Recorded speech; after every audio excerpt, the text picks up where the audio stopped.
Pinkbox presenta. Las opiniones aquí expresadas son de entera responsabilidad de quienes proporcionan la información y no representan las opiniones ni el pensamiento editorial de Escándala.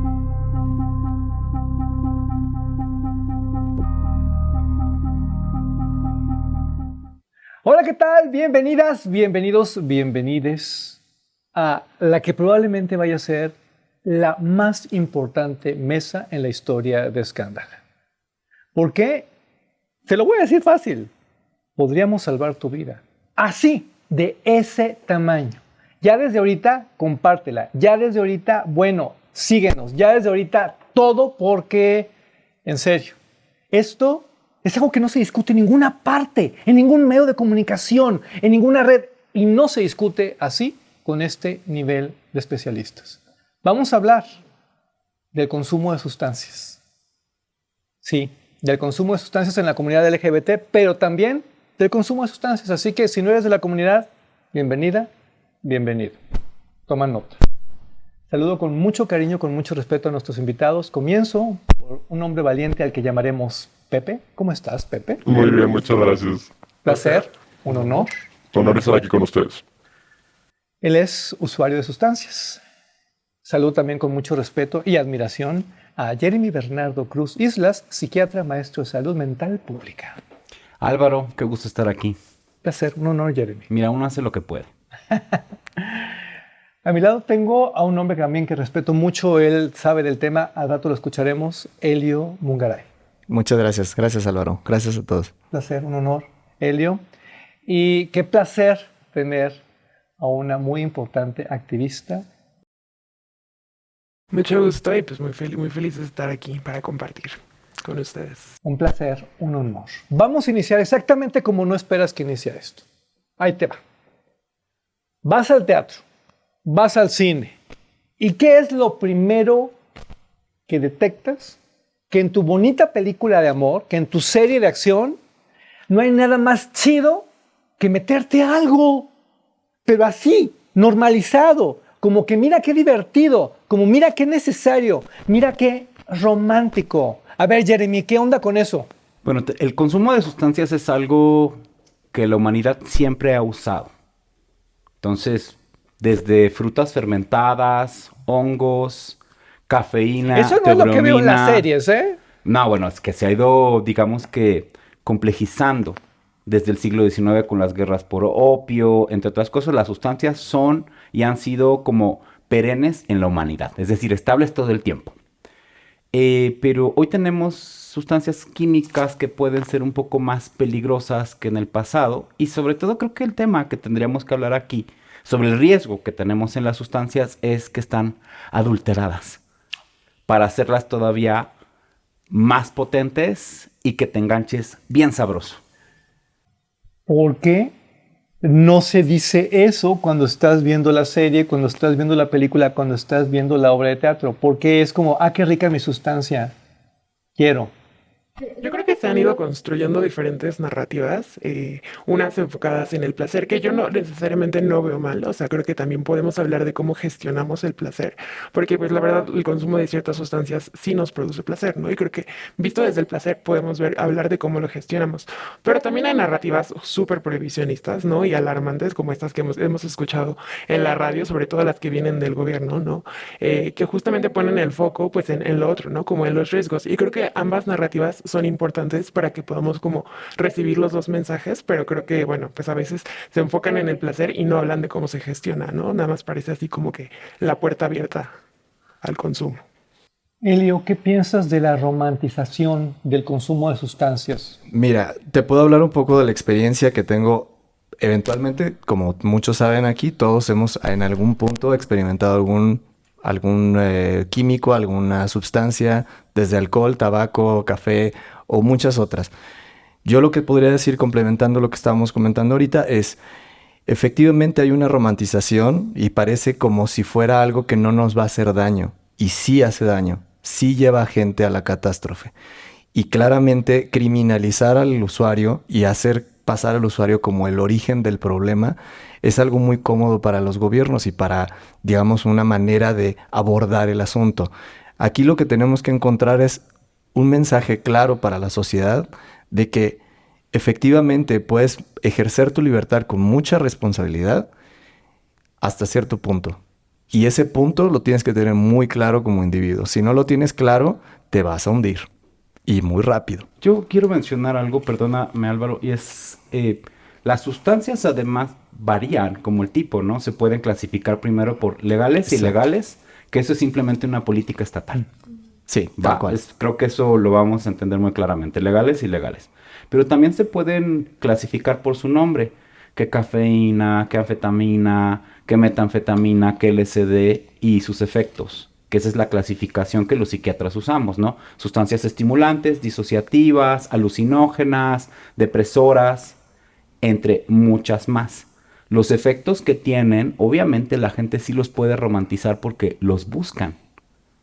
Y sobre todo si hay además concurrencia con algún trastorno mental. Las personas, por ejemplo, que tienen trastorno por déficit de atención, que podría ser entre un 5 o un 10% de la población general, casi 13 millones de mexicanos van a buscar sustancias que les ayuden justamente a concentrarse o calmarse. Las personas que tienen ansiedad, que eso ha sido alrededor de un 15% de la población, 18 millones de mexicanos, van a buscar, por ejemplo, consumir sustancias que les ayuden a tranquilizarse, como alcohol. Y así con las personas que tienen, por ejemplo, otros trastornos como depresión. Y esto simplemente es la concurrencia con enfermedades mentales. Las personas con depresión usan estimulantes, por ejemplo. Es algo que tenemos que saber. Sí. Es algo que está pasando. Entonces, donde se puede tratar los problemas periféricos, como un TDAH, como una ansiedad, como una depresión, y eso reduciría el consumo de sustancias. Pero también hay otras cosas, como tú mencionabas, justamente con la idea de el enfoque en el placer de sujetos que buscan tener efectos específicos durante las relaciones sexuales. Y esto puede llegar a ser, dependiendo de las ciudades, porque aquí no es por países, sino por ciudades. Ciudad de México se parece más a Tokio, a París y a Nueva York que al resto de México, ¿va? O sea, eso es como lo interesante. Entonces, Ciudad de México tiene una prevalencia de consumo en diversidad sexual de alrededor del 50%. Uno de cada dos de nosotros consume algo. Y de esta banda, el 20% lo consume durante las relaciones sexuales. Probablemente en Campeche, Mazatlán, el consumo de sustancias sea distinto. Y además los perfiles de las ciudades son distintos. Las sustancias más consumidas en México, por ejemplo, son cannabis, coca y alcohol. Descontando tabaco. Pero tenemos un problema creciente de sustancias nuevas que están haciendo mucho daño y que tienen daños mayores a la salud, donde no tenemos tantas herramientas como metanfetamina o fentanil. Ahorita vamos a platicar de eso porque, Pepe, Dime.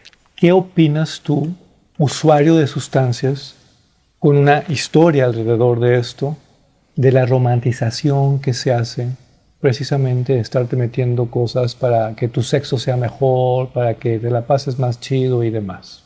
En efecto, fíjate que ahorita que menciona cada uno de los presentes aquí en la mesa, es interesante ver cómo es el uso a través de un efecto placentero exclusivamente. En realidad yo, por ejemplo, que soy usuario algo así, continuo, discontinuo, que lo he hecho como que por periodos, desde hace 2 años.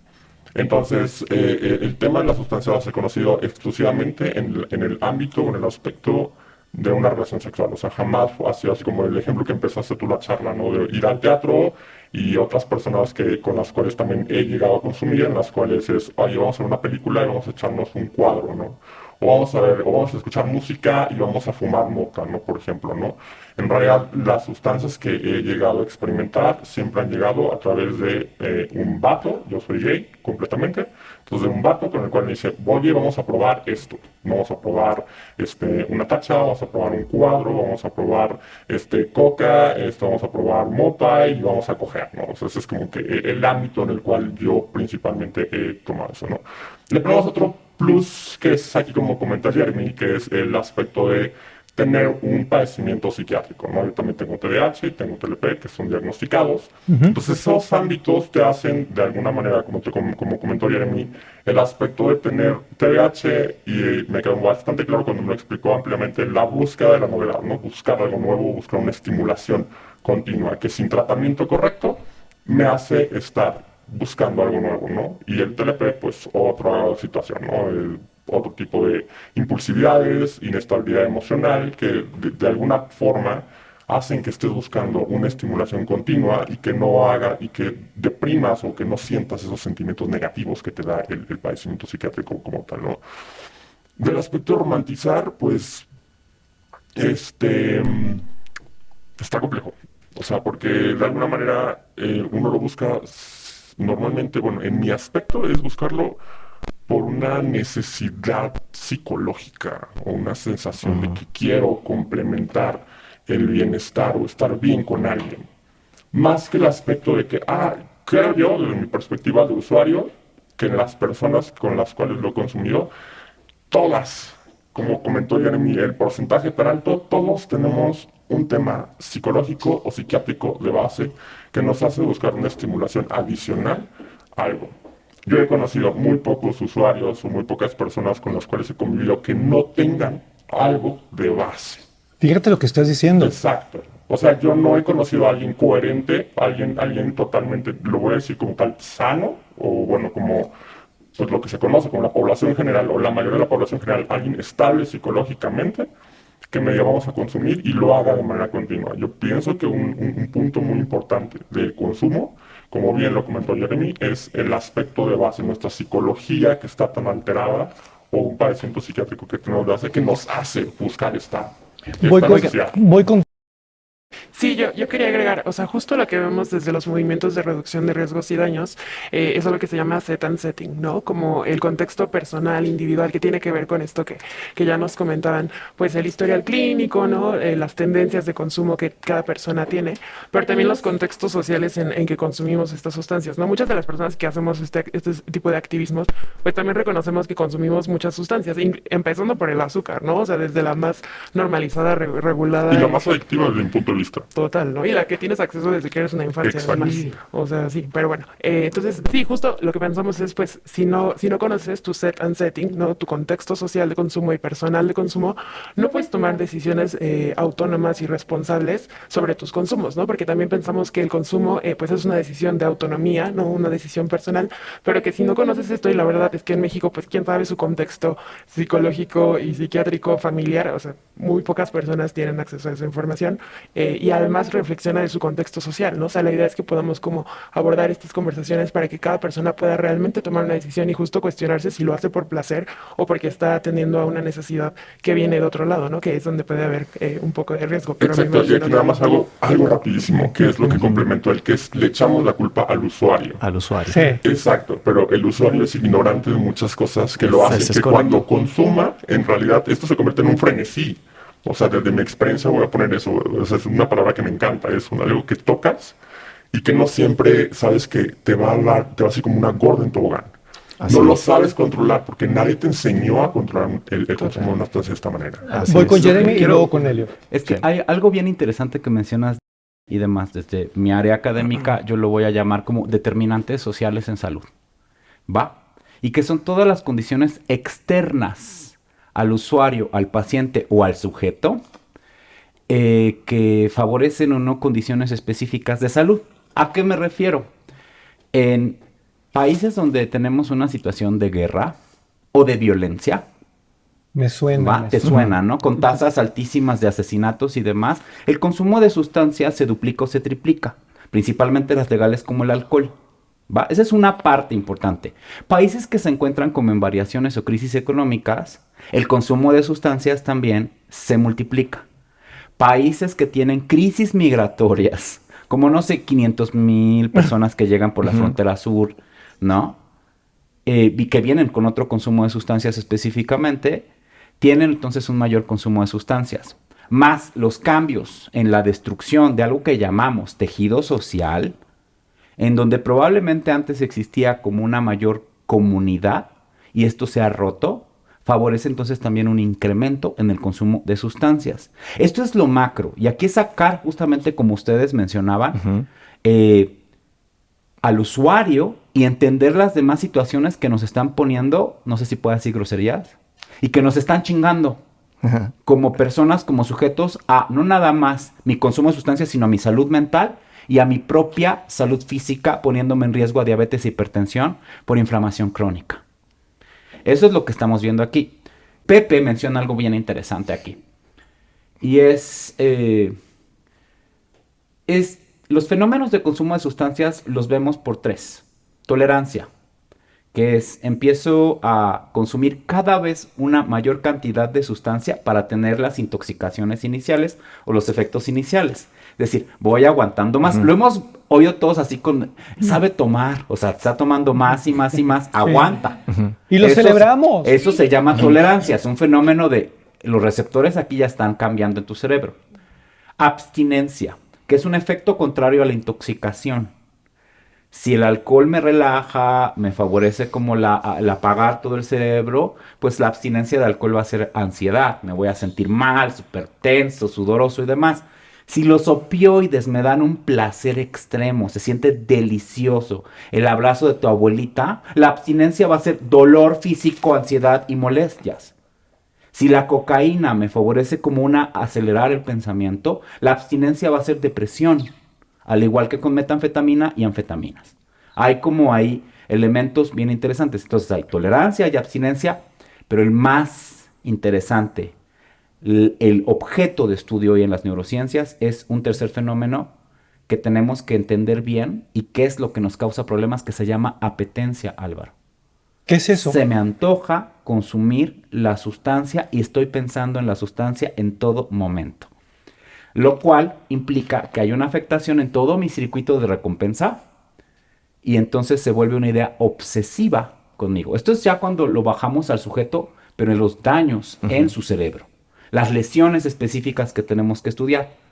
Y entonces estoy piense y piense y piense y piense. Y además si lo asocio a prácticas sexuales, la apetencia va a ser mucho mayor y las lesiones van a ser mucho mayores. El famoso chemsex. El chemsex, que eso creo que es algo que tenemos que hablar. Voy con Helio precisamente para que nos hables de eso. Sí, mira, quiero tocar un punto justo construyendo sobre lo que decía Jeremy. Cruz de Veracruz. Sí. Hay un estudio que creo que todos deberíamos de conocer, seguramente Jeremy lo conoce, que tiene que ver con un estudio que se hizo sobre ratas. ¿Por qué traigo este tema? ¿Por qué pongo este estudio en la mesa? Un psicólogo muy conocido en Vancouver que se llama Bruce Alexander, se le ocurrió poner unas ratitas y ponerles a disposición morfina para que pudieran consumirla. Estas ratitas pues llegaban al punto en el que consumían tanto que se morían. Es lo lógico. Después pero hizo evitando el mismo, comer o evitando comer, evitando dormir. O sea, la ratita llegó al punto justamente como lo que dices tú, a un punto obsesivo en el que ya no podía la ratita abstenerse de consumir morfina. ¿Qué hizo este mismo psicólogo? Cambiar el ambiente de la rata y poner más ratas alrededor, cambiar absolutamente su entorno, ponerle juegos, ponerle amigos, y puso dos bebederos, uno con agua y uno con morfina. Y se dieron cuenta que cambiando el entorno, las ratas no consumían tanta morfina y consumían más agua. Hasta el punto de que había algunas que ya no consumían en absoluto morfina. ¿Por qué llegaron a esta conclusión o con este ejercicio? ¿Qué es lo que te viene de este ejercicio? La gente que se droga no necesariamente se engancha. La gente que se droga se engancha porque tiene algunos faltantes en su entorno que no lo hacen mantenerse enganchado, pero con la realidad. ¿Sí me explico? Entonces, aquí es algo muy interesante. ¿Qué es lo que pasa cuando tú no tienes todos estos factores, digamos, familiares, amistosos, de trabajo, de actividad social, etcétera, que te ayudan a salir de ese enganche? Cuando no tienes todos estos elementos a tu alrededor, eventualmente vas a terminar enganchado en una actividad que te va a estar autodestruyendo. ¿Cómo te puedes dar cuenta tú como individuo? Pues porque te sales de los estándares, digamos, que normalmente la sociedad establece o tiene para ir midiendo esas salidas, digamos, del estándar. Y uno como amigo, que ese es mi rol en esta mesa, uno como amigo tiene la capacidad de poder levantar la mano y decir, oye amigo, estás mal, te estás pasando, ya no estás yendo a trabajar, no te vemos los fines de semana, no vas a tus cumpleaños, no te estamos viendo en ninguna festividad de nadie, o sea, algo malo está pasando en tu vida que no estamos logrando acceder a ti. Y es lo que pasa en la comunidad gay. Se vuelve tan común el chemsex que literal las personas se vuelven inaccesibles. Y te lo digo de primera mano. Tengo amigos a los que hoy en día no les puedo hacer una llamada porque ya ni siquiera es el teléfono. Porque tienes que ir a tocarles la puerta y casi tumbársela. Y hay 5 personas adentro que están teniendo sexo con él. O sea, ese nivel de degradación, digamos, puedes llegar a tener cuando ya estás completamente hundido en el tema de estoy utilizando en demasía las drogas. ¿Hay más consumo de sustancias en la comunidad LGBT? Ok, esta es una respuesta compleja, ¿vale? Porque otra vez, como mencionaba hace un momento, se cree que entre un 50 y un 70% de las personas que pertenecen a la diversidad sexual consumen algo. Tanto sustancias ilícitas ¿Me repites como el legales. porcentaje? Entre 50 y 70%. O sea, casi nadie no lo hace. Dependiendo el grupo, ¿va? Generalmente los hombres que tienen sexo con hombres, que incluye aquí bisexuales, heterosexuales que tienen sexo con hombres, homosexuales y toda la demás banda, tiene un consumo que va entre un 50 y un 60%. Las mujeres trans también tienen un consumo que va entre un 50 a un 60% dependiendo los estudios. Los hombres trans tienen un consumo mucho menor. Las personas no binarias probablemente tengan un consumo menor al 50%, pero estas poblaciones no son tan fácil acceso para la investigación. O sea, lo que quiero mencionarte es que probablemente todo el colectivo LGBT, o yo desde salud pública lo llamaría minorías sexuales, consume alrededor de la mitad de la población algo. Dentro de este grupo, el punto de mayor riesgo está en los hombres que tienen sexo con hombres, en donde alrededor de 20% consume algo durante las relaciones sexuales. Y esto lo podemos llamar así como chemsex, sexo químico. De esto hay diferentes variantes de sexo químico. Tiene características específicas ya en algunos estudios que se llama un elemento simultaneidad de parejas. Es decir, voy a tener relaciones sexuales no con una persona, sino con varias. Y cualquier agujero que sea penetrado va a ser penetrado por 1 o 2 penes al mismo tiempo. ¿Va? Hay prácticas de sexo extremo dentro de esto. Introducción de puño en el ano, en vagina, el uso de juguetes sexuales, pero con mayor riesgo. Y se hace el chemsex justamente para incrementar el placer, pero también la capacidad del cuerpo de tolerar estas sesiones sexuales que duran varias horas. Esas es como las características principales dentro del chemsex en una forma. O sea, la idea es, tiene una intención, una duración muy larga, porque además es alargar las relaciones sexuales durante horas y generalmente hay simultaneidad de parejas. En otras versiones de chemsex también es, bueno, vas tú, van en fila. O sea, no hay simultaneidad de parejas, sino estoy teniendo relaciones sexuales con diversos sujetos el mismo día, pero en diferentes momentos. Y hay una versión que está en mayor crecimiento, de la cual no hay tantas investigaciones, que se llama chemsex en solitario.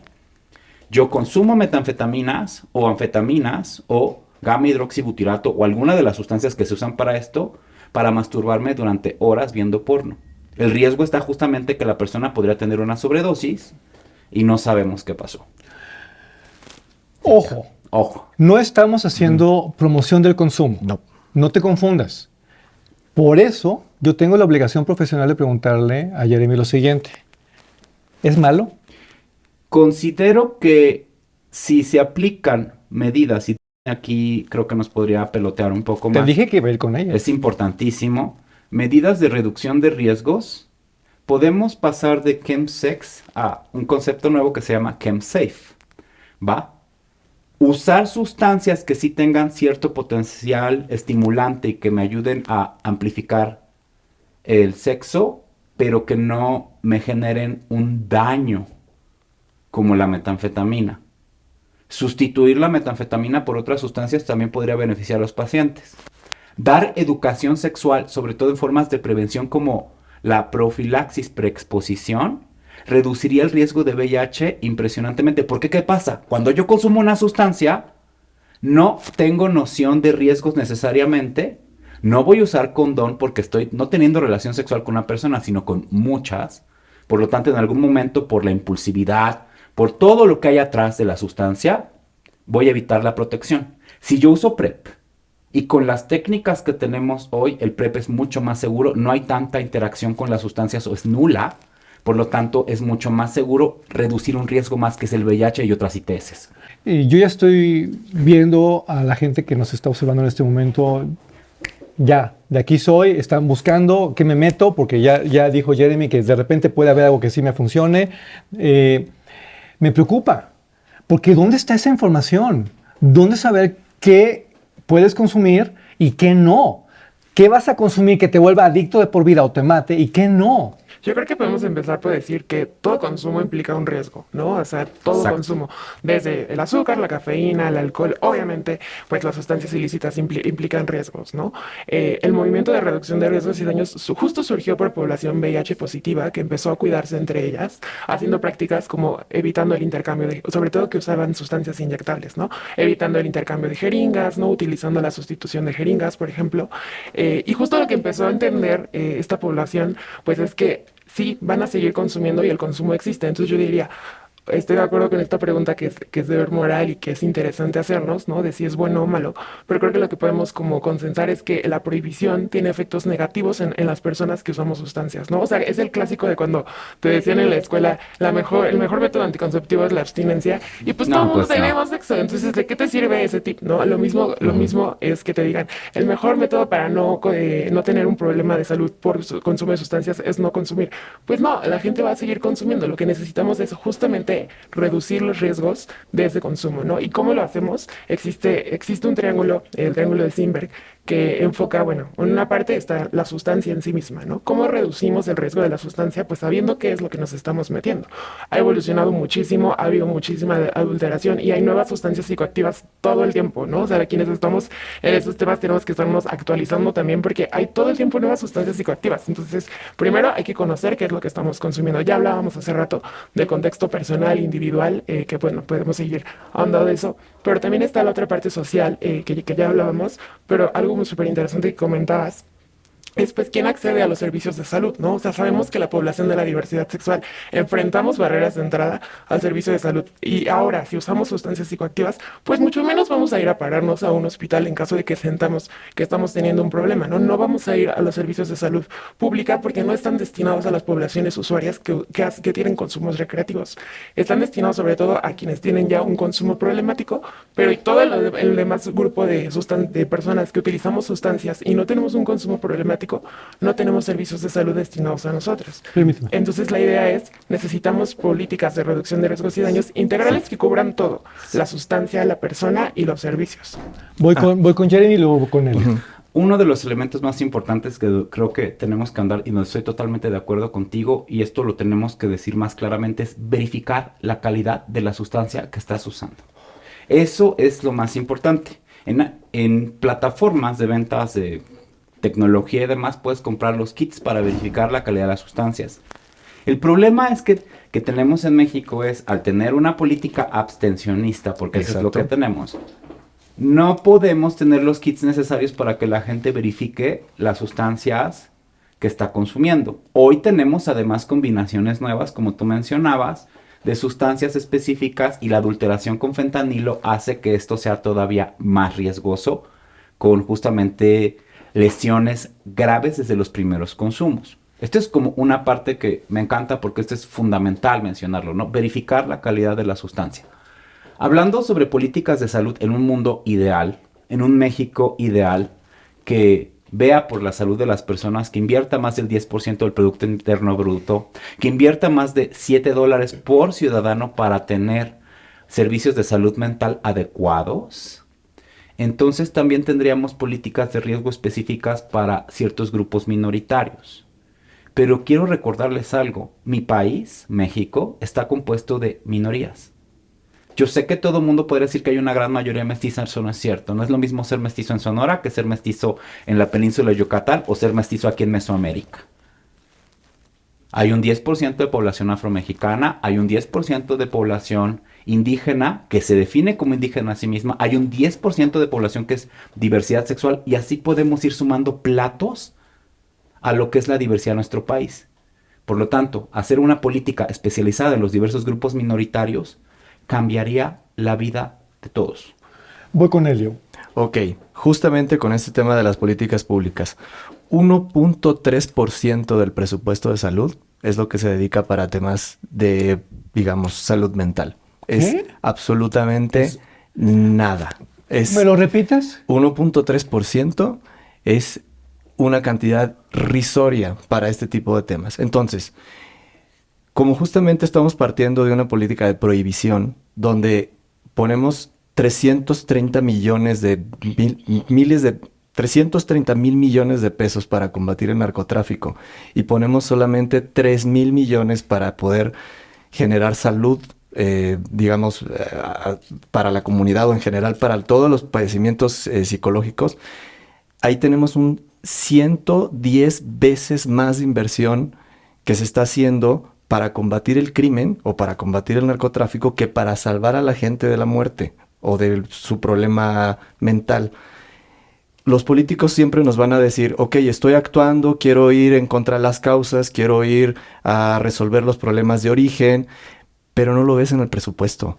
Es una gran mentira. No lo ves en una política pública real financiada que lleve a la salud de las personas. Lo ves en el combate con el narcotráfico, en el adiestramiento de más y más soldados, etcétera, etcétera. Pero no lo ves en más clínicas, no lo ves en más ayuda a las personas, no lo ves en comunicación dirigida hacia el usuario. Y esto es algo muy contradictorio porque somos el país que tiene uno de los más graves problemas de violencia derivada del narcotráfico. Somos un país que tiene es conocidísimo por la exportación de fentanilo que estamos haciendo a Estados Unidos, que viene de origen chino, etcétera. Y no tenemos una capacidad de como sociedad exigir a nuestros políticos de, oye, actúa, haz algo que realmente funcione para que la sociedad salga del problema del consumo, porque el problema no es el individuo, el problema es el consumo desmedido. Y podemos tomar ejemplos como por ejemplo Portugal. Portugal despenalizó hace 20 años las drogas. 20 años. 20 años. Todas las drogas. Y responsabilizó al individuo a través de mecanismos muy claros que el gobierno tiene, digamos, ejecutando desde hace 20 años para poder detectar a la persona que tiene el problema y llevarlo a través de un proceso muy claro y muy simple, donde hay ciertos estímulos, pequeñas sanciones, etcétera. Nunca criminalizando al individuo, pero tratando de llevar al individuo a un punto de salud, no a un punto de cárcel o de aislamiento, y conectando con lo que les explicaba hace un momento. Si tú aíslas a las ratitas, las vas a tener consumiendo. Si tú a las personas las pones en un ambiente donde, ok, estoy saliendo de un proceso de desintoxicación y la mitad de mi sueldo la está pagando el gobierno, como lo hacen en Portugal, para poder mantener a la persona trabajando, para poder mantener a la persona activa y relacionada con su sociedad, entonces puedes tener realmente un proceso de salud, donde la persona va en un punto de la historia lograrlo. Efectivamente, a lo mejor no todos lo van a lograr, porque justamente lo que ha cambiado son los químicos. No son los mismos químicos cuando yo nací. Yo tenía 16 años cuando experimenté la primera vez marihuana, por ejemplo. Y claramente no es lo mismo, la marihuana que se existía hace 25 años, no es la que estamos consumiendo hoy en día. Es 300 veces más potente. Es 300 veces más potente. 300. No son los mismos químicos. Una pastilla de por ejemplo, de tacha, que se conseguía en los 90s, en los 2000s, no tiene absolutamente nada que ver con lo que se consigue hoy en el mercado. Nada que ver.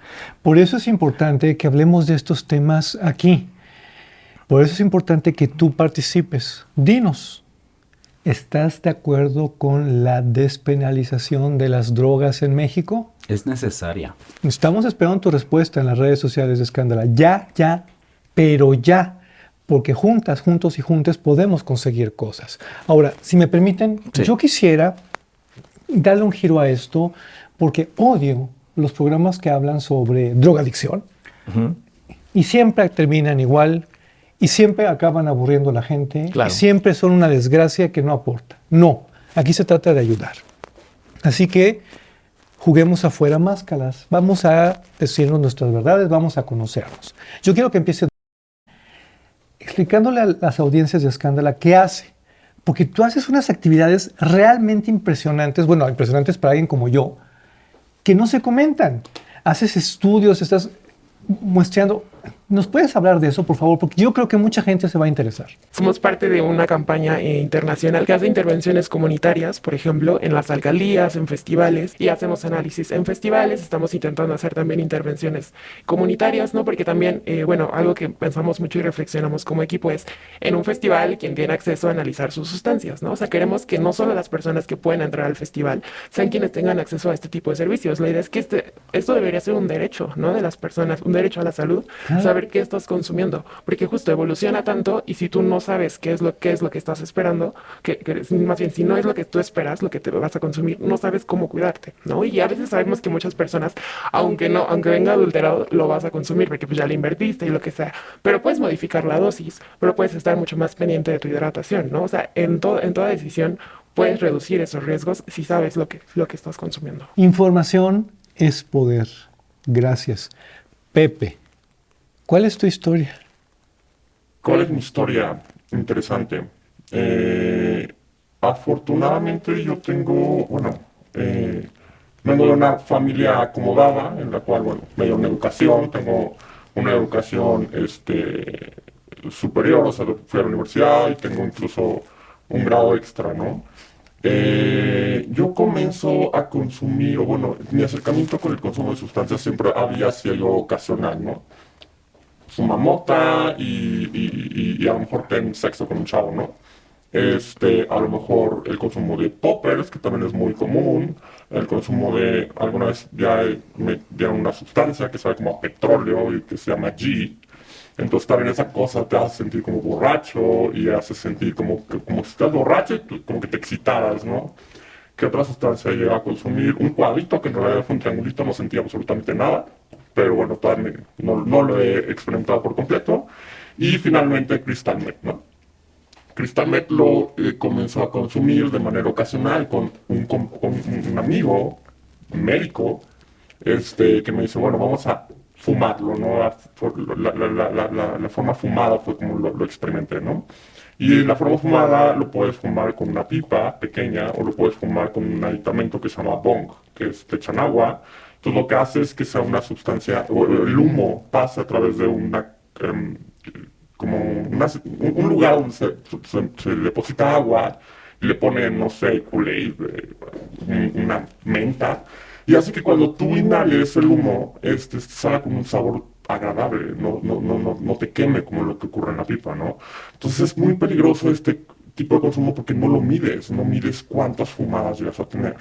Ahora bien, me explicaban, porque todo esto lo conocí de manera muy empírica, que no lo tienes que inhalar como un cigarro, porque si inhalas en el cigarro te pega literalmente en los pulmones el cristal que viene en forma de humo.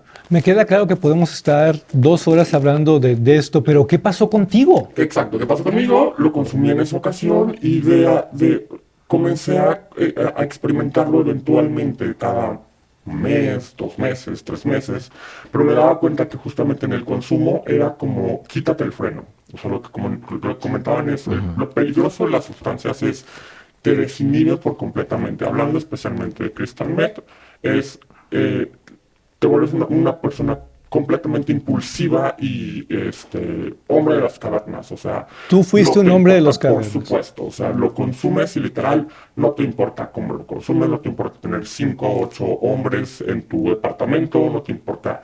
Tú abres una aplicación muy famosa en la cual puedes estar contactando hombres y vengan, y no hay problema con lo que comentaba Jeremy, ¿no? O sea, no hay problema que te penetre una persona, dos, tres, cuatro, y esa energía que te da justamente al ser un estimulante hace que puedas durar días, no horas, días Pepe. teniendo esta práctica. ¿Tocaste fondo? Toqué fondo, sí, varias veces. En Varias realidad, veces. por supuesto. O sea, varias siempre se puede veces. caer más bajo. Sí, porque Jeremy dijo, bueno, no es más, como que Helio. Helio dijo algo muy importante con el estudio de las ratitas. El límite es la muerte. El límite es la muerte o que alguien te diga qué está pasando. Yo ahí con lo que Helio dice es muy importante, porque yo vi una película que se llama Beautiful Boy. Está muy padre y la recomiendo que la vean las personas que son consumidoras. Y habla acerca de la historia de un papá que tiene un hijo adicto y cómo sacarlo de las drogas. En realidad, y esto es algo que voy a poner a tema, porque sí creo creo en lo que dijo Helio. Helio dijo que las redes sociales, o sea, depende cuánto apoyo tengas, es cuánto te enganchas. Desde mi punto de vista es, si es tu único circuito, es tu única felicidad, si tú conoces la felicidad exclusivamente a través de las drogas, es eso. Voy a continuar, pero ¿en qué acabó tu historia? ¿En qué acabó mi historia? ¿En qué continúa mi historia? En realidad, la última, anécdota que yo tengo es conocer a una persona que acudía a un centro, ¿cómo son como los de narcóticos anónimos, esos consumidores? Y fue muy decepcionante para mí decir, él iba a ese centro exclusivamente para volver a relacionarse con gente que consumía y siguiendo haciéndolo. O sea, en realidad no era un centro de apoyo, sino un centro como en el cual continuaban haciendo esto. Y si me permites terminar lo que estaba platicando de ello, porque me parece muy importante, es, cuando tú conoces la felicidad exclusivamente a través de las drogas, te vas a quedar enganchado. Pero afortunadamente, yo siempre se lo explico a las personas. Tengo un círculo de amigos, tengo mi familia, conocen de mi situación actual. Pero, y volviendo al tema de la película llega a un punto en el cual el familiar te explican, y creo que es algo muy fuerte que voy a explicar. Tú no puedes ayudar al consumidor de sustancias. En la película te ponen los tres canots. Yo no lo produje, yo no soy responsable, por lo tanto yo no soy responsable de sacarte de ahí. O sea, tu responsabilidad es esta. Y vuelvo al punto que dijo ella. Y vuelvo al punto también que hicieron de la economía. Y esa sería mi opinión como usuario. Despenalizar sería una cuestión severa en México, creo yo, porque no tenemos, desafortunadamente, el sistema de educación, no tenemos el suficiente autoconocimiento y el acceso a la salud pública. O sea, lo que decían, para mí fue empezar con terapia con un médico privado que me cobraba y luego irme a otro. Actualmente me encuentro en un sistema público en el cual me dan una consulta cada 3 meses, en la cual no me mandan a psicoterapia porque está saturado el sistema. Entonces yo no tengo acceso actualmente a un sistema que me ayude a mejorar mi situación de salud y que me ayude a decir, ¿sabes qué? No lo quiero. Creo yo que, a diferencia de lo que como dicen, sí tenemos que trabajar mucho en el usuario, en la fortaleza mental y en la salud de cada uno para que tomemos mejores decisiones y digamos, no lo quiero. Más que cambiar el sistema de que digan, no tienes acceso. Quiero escuchar a Jeremy y voy contigo, Eli. Bueno, hablemos entonces ya. Haz el comentario de esto y continuamos acá porque Pepe nos necesito menciona seguir con esto. Pepe nos menciona esto, ¿no? O sea, entiendo un punto importante y es, yo sí considero que la despenalización nos permitiría tener otras estructuras y poder tener una mayor inversión en salud. Y esto es porque con el panorama actual que tenemos en salud mental en el país, solo hay 4.600 psiquiatras y descontando para 130 millones de personas. ¿Va? México hoy requiere 13.000. Pero dentro de estos 4.600 psiquiatras, solamente hay como 1.100 que están trabajando en el sector público. Por lo tanto, nuestro déficit de atención en salud mental es del 90%. ¿Va? Así la neta. Dentro de estos 1.100 psiquiatras, probablemente 100 son expertos para manejo de las adicciones. Invertir entonces en probablemente quitar un poco de esta lucha al narcotráfico o invertirlo en salud mental podríamos hacer que si hoy triplicamos el número de egresados de psiquiatría, podríamos cubrir la cuota de psiquiatras que necesitamos hoy en 25 años. ¿Va? Va. No hay entonces como, hablando como del sistema de salud, no es esperanzador. Por eso sí es importante hacer un cambio, tanto en lo más importante siempre son los determinantes sociales, reducir la violencia, reducir El aislamiento. el aislamiento, reducir la ruptura del tejido social, cambia las cosas, pero para hacer eso, en los estudiosos, en los cambios en efecto, se requieren entre 25 y 30 años para que podamos ver un cambio generacional y una reducción de esto. ¿Ahora entiendes la importancia de esta mesa? ¿Puedo hacer Elio, una nota sobre la rápido, por despenalización? favor. Solo quiero decir, creo que también pondría en la mesa, la causa no es despenalizar, es regular, ¿no? Y regular La permite, producción, calidad. también poner barreras a quién accede a esto. ¿Quién puede comprar ahorita legalmente alcohol versus quién puede comprar marihuana? Un estudiante de secundaria puede, porque al dealer no le importa cuántos años tiene quien le compra. Exacto. Pero Ujú. si está regulado y está en una tienda, necesitas tu permiso, entonces sí no vas a poder hacerlo siendo menor de edad o te va a costar mucho más trabajo de lo que te cuesta actualmente. Entonces el tema es regulemos para que justo tengamos más barreras para que las personas accedan, pero también para que podamos atenderlo como un tema de salud Y pública. además, o sea, se podría hacer como de la producción de metanfetamina, reducirla a producir solo anfetaminas, con cierta calidad, con cierto gramaje clínico, y de esta producción, porque es volver a cierto sector empresario, Ujú. de esta producción invertir justamente en tratamientos para las personas que tengan un trastorno por consumo de sustancias, tanto para cannabis, cocaína, anfetamina y demás. Lo cual deja, porque la población Claro. no va a dejar de consumir, pero en la producción y en el consumo se podría hacer una inversión específica para tratar a las personas que tengan trastornos por consumo de sustancias y sus complicaciones. Ahí quiero abordar yo algo muy interesante. Bueno, desde el punto de vista financiero, ¿por qué no va a ocurrir? Porque desafortunadamente voy a decir cosas muy fuertes a lo mejor para el público que no está listo para escuchar unas verdades. Desafortunadamente son 25,000 millones de dólares que se mueven cada año a través del lavado de dinero y que mueve cualquier cantidad de políticos alrededor del planeta. Desafortunadamente no hay una voluntad política de resolver el problema porque claramente hay mucho dinero que está llegando a los bolsillos de los políticos.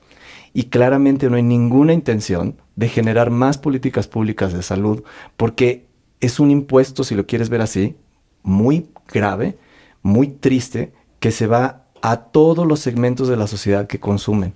El consumo, si lo quieres ver desde el punto de vista, digamos, práctico, es como una especie de IVA, si lo quieres ver así. Toda la gente consume, toda la gente en todos los estratos, en sus, digamos, diferentes formas de consumir, desde la marihuana hasta el crack, hasta la coca, lo que tú quieras. Las de diseño, las de no diseño, etcétera. Todos los que consumen eventualmente van a un mecanismo de narcotráfico que eventualmente ese mecanismo fondea ciertos políticos que están indispuestos a generar leyes para despenalizar las drogas. ¿Cuántos años llevamos en México que despenalizamos la marihuana? ¿Y cuáles son las leyes que hoy regulan la producción y la distribución de marihuana? No hay. ¿Por qué no hay? Y yo voy a dejar esa pregunta al público. ¿Cómo es posible que nosotros como sociedad que estamos viviendo la violencia y que sabemos que un factor de violencia es justamente no tener estos controles, no tenemos las leyes para hacerlo?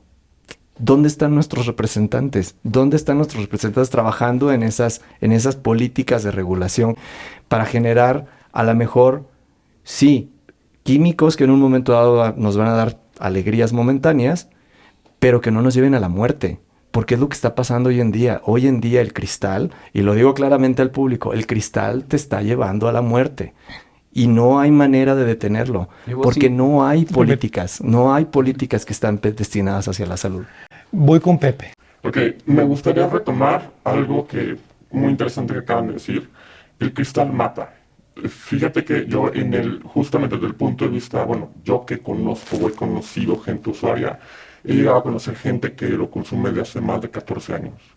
se adaptan a ese estilo de vida y se adaptan a que saben que tienen que tomar agua, saben que justamente las cosas que tú mencionaste en Nueva Orleans, o sea, son gente que ya viven allí y es su única felicidad, es su forma de vida. E incluso y hay cosas muy tenebrosas dentro de este consumo, justamente lo que mencionaban, el nexo con las personas que suministran, el nexo con personas del narcotráfico, el nexo de personas que ya se dedican a consumirlo, a distribuirlo, e incluso dormir gente, a robar gente o sea, conociendo ya el uso de sustancias. Los nuevos usuarios que no saben qué es lo que les va a ocasionar, llegan a dormirlos. Sí, he conocido conocidos que justamente estaban en su departamento, les pusieron algo, estaban ahí y les vaciaron todo el departamento. Entonces, en realidad, el consumo, y yo voy a retomar nuevamente, ¿no? Lo que nos dijo Elio, ¿no? Desafortunadamente, las políticas no están hechas para nosotros. Entonces, creo yo que le tenemos que dar, como dijo Daphne, poder al individuo, saber qué estamos consumiendo, saber a qué nos vamos a enfrentar, que vamos a tener, no vamos a quedar sin trabajo, nos vamos a quedar sin familia, nos vamos a quedar sin amigos, y al final del día, creo yo que más que dar políticas para que sea legal, porque siempre va a existir la vía ilegal y la vía legal, es ayudar a que nosotros como individuos tengamos mayor poder para decir sí o no. Desde mi punto de vista, creo yo, es lo que me ha salvado de alguna manera de no caer en ese fondo como tú me mencionabas. He caído en fondos, sí he caído en fondos, he caído en varios fondos, pero de alguna manera mis mecanismos o mis herramientas psicológicas, económicas, sociales me han permitido salir de esos baches. Caigo en el bache y me dicen, adelante.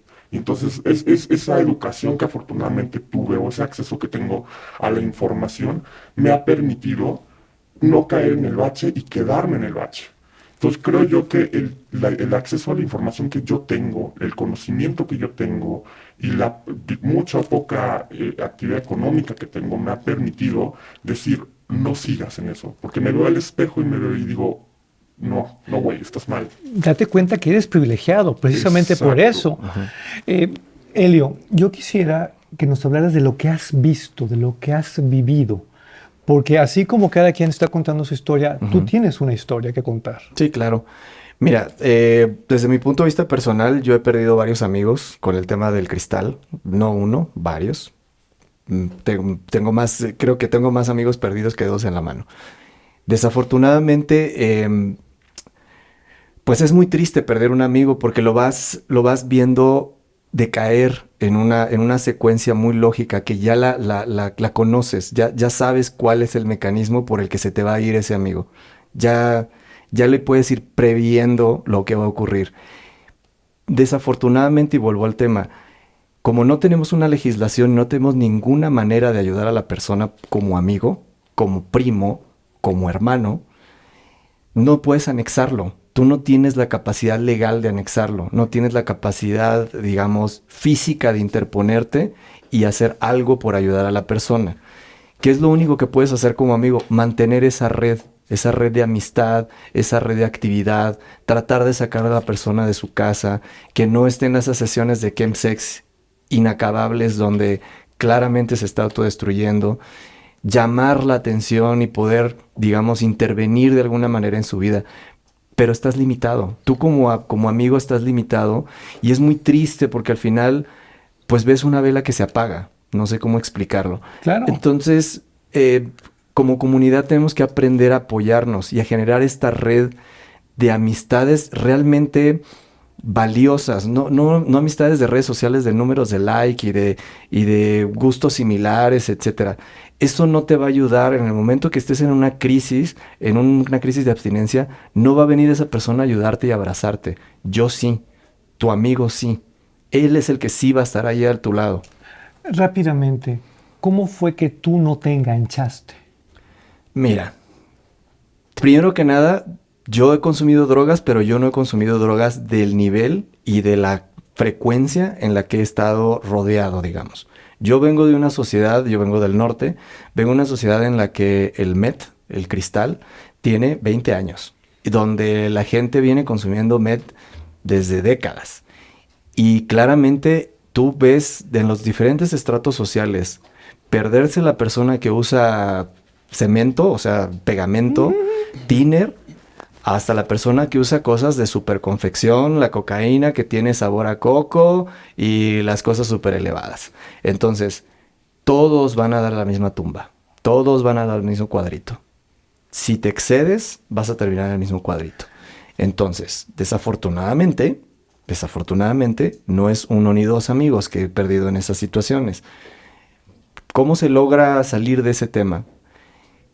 Asistiendo realmente a lugares donde te pueden ayudar, donde no estos anexos, no estos lugares donde, donde tienen como que prácticas inadecuadas, porque hay mucho desconocimiento y desafortunadamente no, tú como familiar no sabes a dónde recurrir. Y entonces lo único que dices es, bueno, es que hay un anexo que me sale más barato que este otro, pero ni siquiera ven digamos, la frecuencia de sobrevivencia de sus pacientes o la frecuencia de éxito que tiene cada uno de esos tratamientos. Yo conozco gente que se ha escapado de Oceánica, que se ha escapado para irse a meter a putear, así a prostituirse, para lograr seguir drogándose. Gente podrida en dinero, que tiene mucha lana, que no tendría ninguna necesidad de prostituirse. Pero desafortunadamente esa es la realidad. O sea, un paciente o un consumidor va a hacer todo lo que sea necesario para seguir pagando ese impuesto. Voy contigo, pero antes yo quisiera que le explicaras a la gente, porque seguramente habrá quien no sepa, ¿qué es esto de anexar los anexos? ¿De qué estamos hablando? Es cuando una persona es tomada en contra de su libertad. Exacto. Y eso es súper importante, ¿no? O sea, como es privación de la libertad, es un crimen, y es llevada a uno de estos espacios donde recibe tratamiento. Pero bueno, justamente el énfasis es, hay prácticas violatorias de derechos humanos en estos espacios, y muchísimas, ¿no? Y ahorita seguro nos vamos a ir duro y tendido, porque también hay muchos ecosig, ¿no? O sea, hay terapias de conversión, y es como el paquete completo de un espacio que aparte es privado, entonces nadie entra, ¿no? Nadie puede saber qué está sucediendo excepto las personas que están ahí, ¿no? Que son anexadas y que obviamente, pues como es el yonki, el drogadicto, la drogadicta, son las personas que tampoco son escuchadas. Quiero agregar algo Así porque es. eso es Ya voy contigo. importantísimo. Esto está delicioso y demás. O sea, el problema de los anexos, y esto es importante, querido público, es que son sitios no regulados, Así es. donde ni siquiera hay clínicos y a veces son redes dentro de los mismos usuarios o exusuarios de sustancias donde hay, la norma es maltrato, violencia física y demás. Existe una gran difusión entre las personas porque eso se ve en todas las redes sociales, se ve y demás, que si tienes un trastorno de consumo de sustancias te tienes que anexar. Lamentablemente esto solo lleva al maltrato y a violencia en los usuarios de sustancias. La recomendación internacional obviamente son medidas preventivas y de reducción de riesgos, reducción de daños. ¿Va? Ese es como lo importante. 2. En los pacientes que tienen un trastorno por consumo de sustancias grave, tratamiento psiquiátrico. Si encuentras un psiquiatra, porque somos muy raros, podemos justamente ayudar y cambiar como muchas cosas y tratar a veces, por ejemplo, el TDAH de base, la depresión, la ansiedad que existe y que hace que la persona consuma. Sí, señor. Pero uno de los factores importantes es decirle otra vez a nuestro público, a nuestra audiencia, es los anexos no son recomendables por ningún profesional. Es un espacio inseguro y que pone además a la persona en una situación de violación de derechos humanos. Podríamos decir, Pepe, que los anexos también están como que romantizados. Así como el consumo es como, sí, mira, lo ven mejor, el anexo es como, claro, aquí está la solución y sufrirás, pero al final lo lograrás. Yo creo que sí, pero digo, afortunadamente no he tenido, bueno, nunca me han llevado o nunca he tomado como opción eso, por lo que comentaba de mis baches y salidas con las herramientas que tengo. Pero sí he escuchado casos en los cuales, exacto, es, mi mamá me llevó al anexo. O sea, es, ¿qué hace? Pero lo que él es muy importante, ¿no? Lo que dice también es, ¿qué información tienes acerca de qué haces con un familiar que tiene un problema Exacto. de drogas, de consumo de sustancias? Es, no sabes a dónde recurrir. O sea, y ahí voy a tocar nuevamente un tema muy importante que mencionó, y es, uno como usuario de sustancias, que qué bonito, ¿no? Que dicen usuario de sustancias, pero si tú te vas a parar a un sistema de salud, eres discriminado Y por otra parte, y es el motivo por el cual estamos utilizando a lo mejor un filtro, un blurring en mi identidad, es porque es una situación que no te enorgullece. No es lo mismo que vayas a un sistema de salud a pedir ayuda porque tienes una crisis hipertensiva, a que vayas a urgencias porque tienes una crisis de ansiedad por consumo de Crystal Met que me ha ocurrido. Entonces es una situación de vergüenza. No llegas y te dices, hola, yo consumo Crystal Met de manera recreativa. Eres discriminado, eres excluido. Entonces, Pero además ya eres discriminado y ya eres Exactamente. excluido por ser homosexual. exactamente. Entonces son como varias cosas como lo dijo Jeremy, eres parte de un grupo minoritario, que aparte de eso lo haces de mal, te dicen es que o sea, tú lo conseguiste, o sea, tú te lo administraste, tú eres el drogadicto. Entonces ya es una etiqueta con la que cargas y difícilmente puedes hablar abiertamente con alguien de tu trabajo, alguien de tu familia. Quiero mencionar Sí. algo, nada más complementar. Uno de los elementos más interesantes también es que las enfermedades mentales, específicamente los trastornos por consumos de sustancias, son vistos por la población como algo que solamente se podría tratar con voluntad. Y ese es un pedote, es un problema Sí, sí. gigantesco Échale porque ganitas. échale ganitas y Échale eso es así ganitas. como de... Es interesantísimo y frustrante como clínico cuando tienes todo un aparato social, cultural, monolítico, que te dice como tu enfermedad no tiene signos ni síntomas y tú nada más estás haciéndolo por puro gusto, no te puedo ayudar o no quiero o esto con medicinas y demás es algo terrible, por lo tanto busca ayuda y ahí es donde se da la cuestión del anexo y demás. La desinformación aquí es la realidad. Entonces, creo que lo importante es tener estos espacios donde podemos discutir un poco más y hacer entender a la población que las medidas preventivas aquí son fundamentales. O sea, la única sustancia que yo les voy a decir así, no consuman, son dos. Inhalantes, que es tu thinner, tu, ¿cómo se llama? Pegamento, por favor, porque se les licúa el cerebro. Y metanfetamina. Eviten consumirlas. Eviten consumirlas. ¿Qué pasa si lo consumes? Ajá. Si ya lo consumes, necesitamos dar tratamientos específicos para esto. Requerimos acudir con un psiquiatra experto, con un médico que tenga al menos información en consumo de sustancias para poder reducir los riesgos necesarios y demás. Si eres un usuario que apenas está empezando a experimentar, los esquemas de reducción de riesgos son fundamentales. Pero para esto requerimos entonces tener una mayor información de qué es lo que consumo.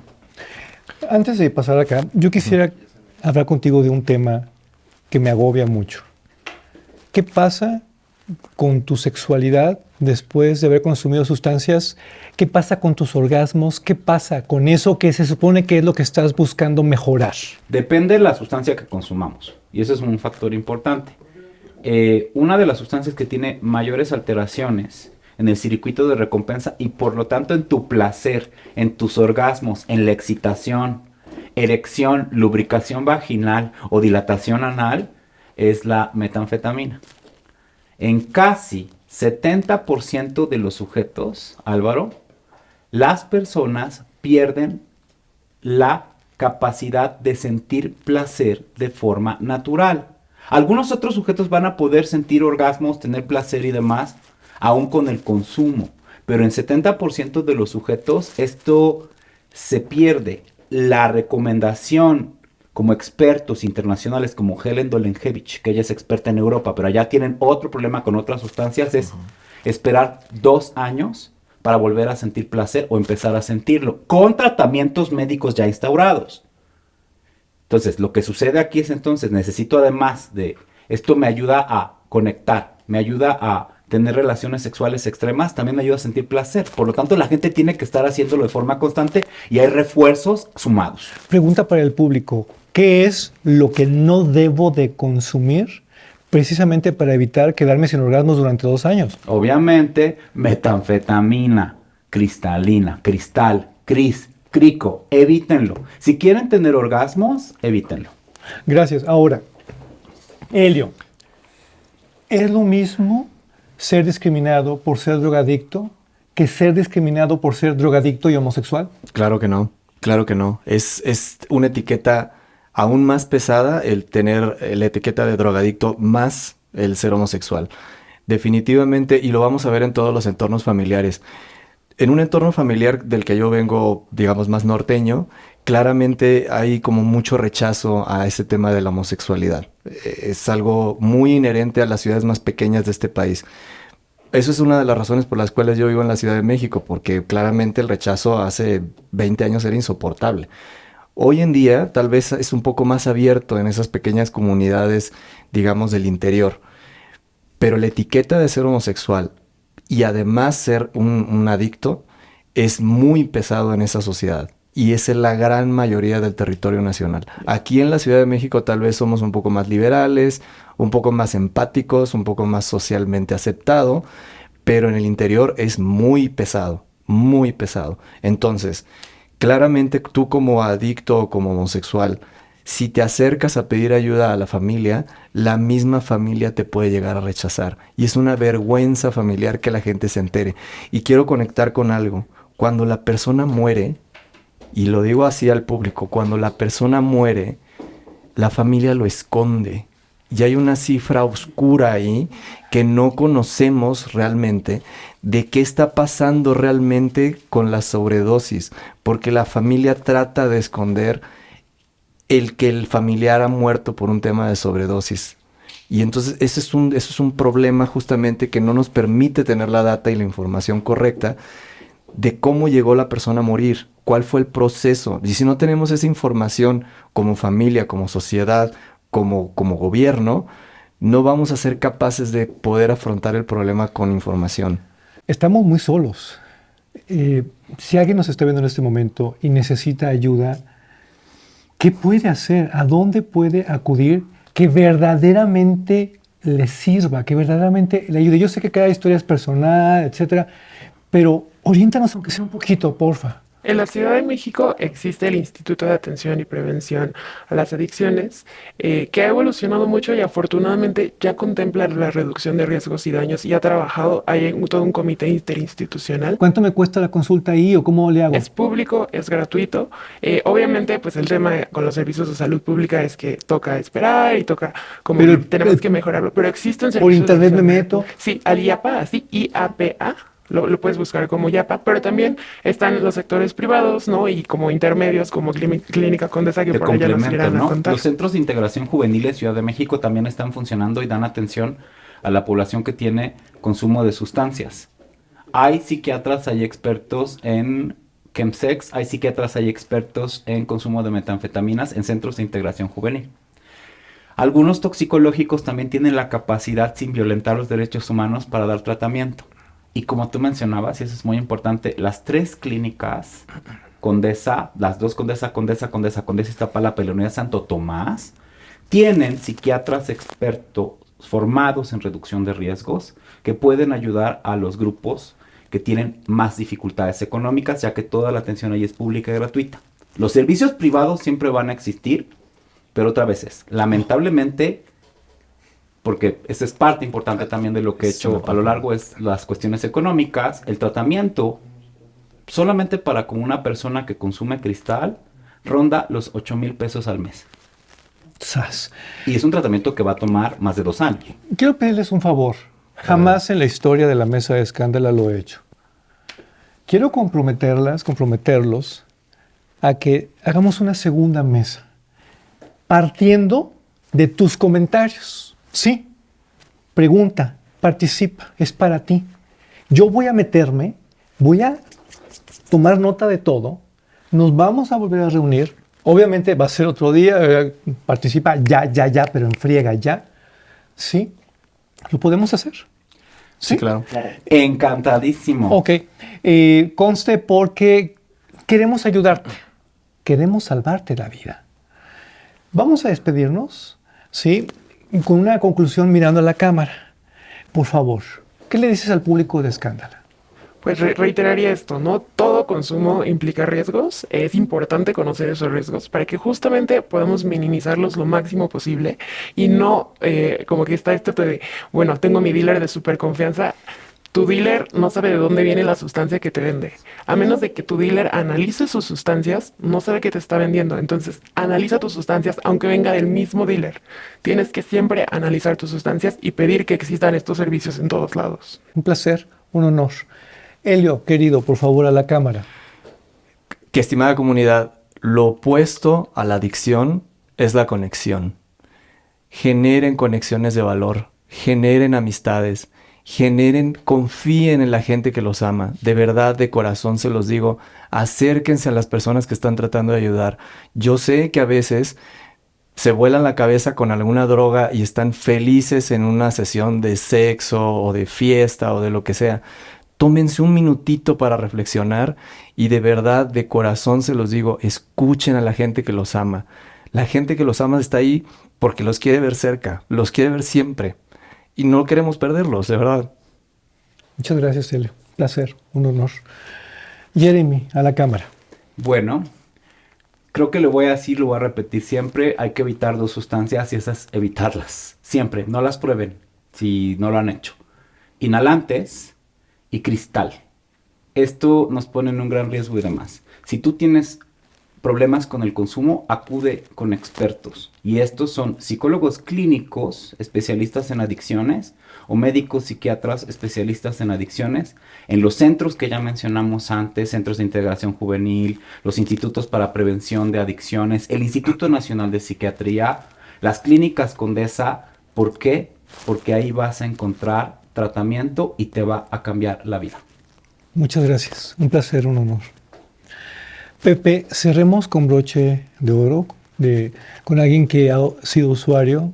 Mirando a la cámara, ¿con qué te vas? Claro que sí, ¿con qué me voy? Un número muy importante que yo creo que lo vamos a retomar en la siguiente sesión y que Jeremy siempre me dejó muy claro.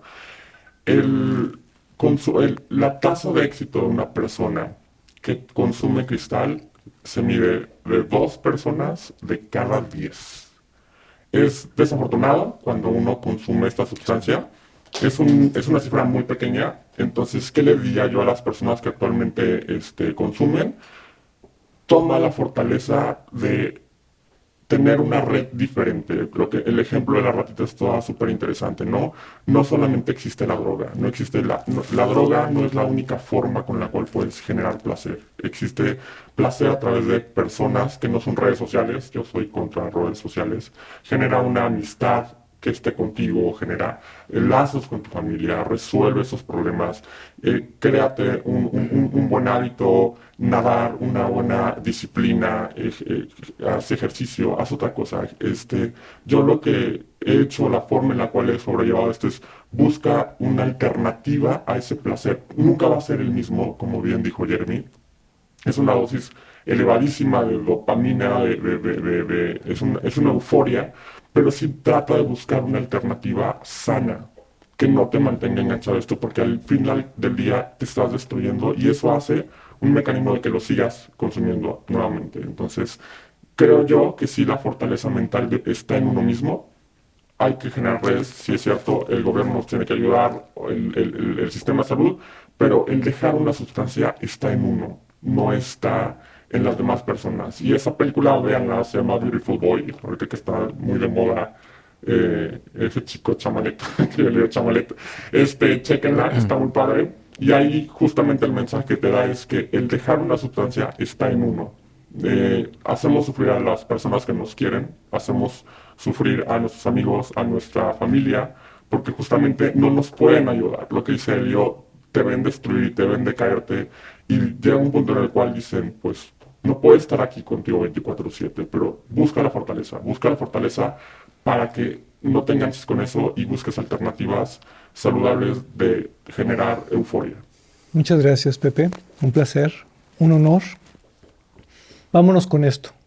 Cuidado con las narrativas, cuidado con la romantización, para un extremo o para el otro. Pero también cuidado con la soberbia. Es muy fácil creer que yo no soy una ratita, a mí no me va a pasar. No, pero por supuesto que no, yo soy una persona fuerte, una persona... No, ten cuidado con eso, por favor. Ten cuidado. Comparte este material y participa porque nos vamos a ver en la segunda parte. Ya nos comprometimos. Hasta la próxima. Muchas gracias. Hasta luego.